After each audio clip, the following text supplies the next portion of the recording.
Her message arrived at 3:17 p.m. Just having coffee with a friend. Don't wait up. No emoji, no softness. A line written quickly, carelessly, like an alibi rehearsed too often. I stared at the screen longer than necessary, long enough to notice the typo she never made, long enough to feel that familiar pressure behind my eyes. Not pain, focus. I typed back with one hand. Ask him if his wife liked the new photos. 3 dots appeared, vanished, appeared again, then nothing. 1 minute passed, then 2. My phone vibrated, again. 12 messages followed in less than 30 seconds. Questions, explanations, typos stacked on top of each other. Her words tripping over themselves, panicked, exposed. I didn't read them yet. I set the phone face down on the table between us, between the empty chair where she should have been sitting and the coffee mug she forgot this morning, still half full, still warm when she kissed my cheek and said she'd be late. Outside, a car horn blared. Life continued, indifferent. Inside, something precise clicked into place. Not rage, not heartbreak, confirmation. I already knew something was wrong weeks ago, not because of lipstick on a collar or secret passwords. She was smarter than that, more careful. It was the silence that betrayed her, the way she stopped asking about my day, the way her phone became an extension of her body, always face down, always close. And the name, Evan, always Evan, too often Evan. A friend from work, she said, married, harmless, someone who understood her.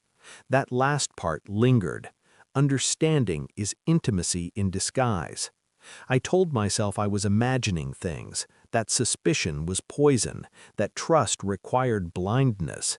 I went through the motions, smiled, listened, touched her shoulder at night like a man who believed in the future. But I watched. Patterns are louder than confessions. Late meetings, sudden gym sessions, new lingerie she never wore for me. And photos, carefully taken, carefully cropped.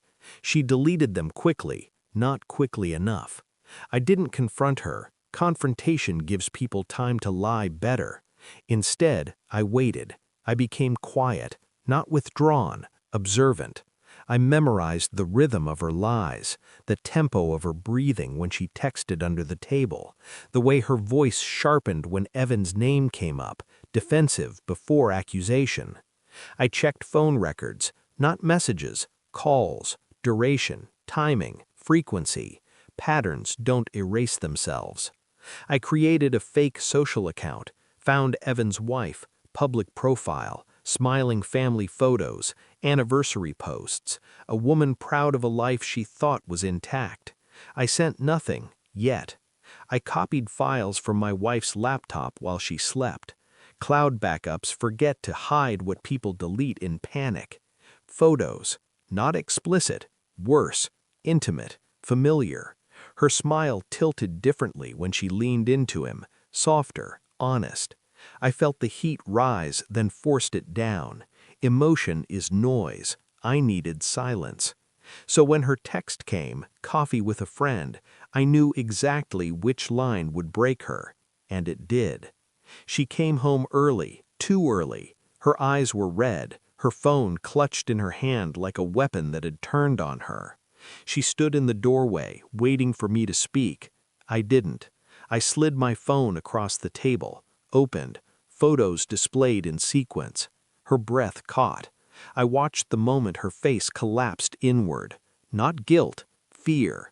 The realization that the story she curated so carefully had been read out of order. "You went through my things," she whispered. I smiled, slightly. "You sent them," I said. The cloud remembers.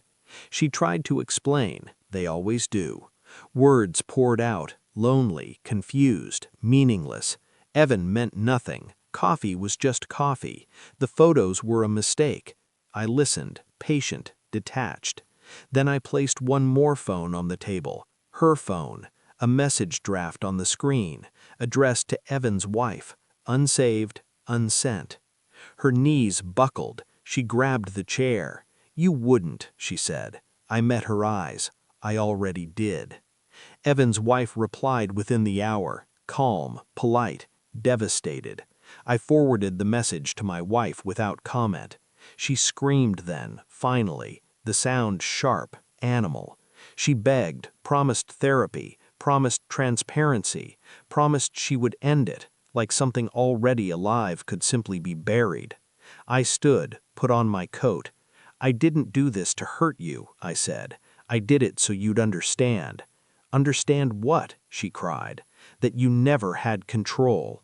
I walked past her, past the life we staged so convincingly. Her sobs followed me to the door. They didn't slow me down. That night, alone, I felt nothing. No triumph, no sadness, just clarity. Betrayal doesn't break you, it simplifies you, strips away illusions until only truth remains, sharp, clean, undeniable. I blocked her number, deleted our photos, left the ring on the counter like a returned item. Somewhere, Evan was explaining himself. Somewhere, my wife was unraveling. Not my concern. I slept peacefully for the first time in months, because when the lie finally collapses, silence feels like power, and I had never slept so well.